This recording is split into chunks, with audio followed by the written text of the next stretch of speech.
సింధు ప్రజల మతం.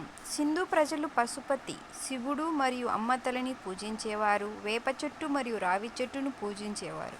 భూమి, నీరు, ఆకాశం, అగ్ని మరియు వాయువులను పూజించేవారు. కాళిబంగన్ మరియు లోథాల్ ప్రాంతాలలో అగ్నిపేటికలు అనగా యజ్ఞవాటికలు ఉండేవి.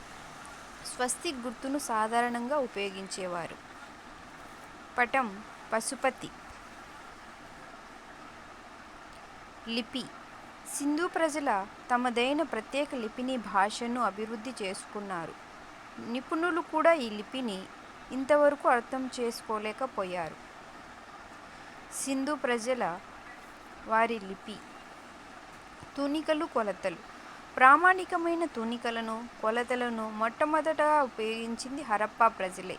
వీరి కాలంలో కాల్చిన ఇటుకలన్నీ ఒకే విధమైన కొలతలను కలిగి ఉండేవి.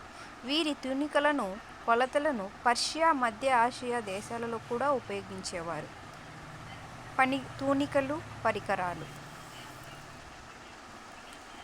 సింధు ప్రజలు ఉపయోగించిన వస్తువులు: మట్టి పాత్రలు, కాంస్యంతో చేసిన గొడ్డలి, బంగారు, వెండితో చేసిన ఆభరణాలు, కాంస్యంతో చేసిన బల్లెము, రాగి పాత్రలు, మట్టి ముద్రలు.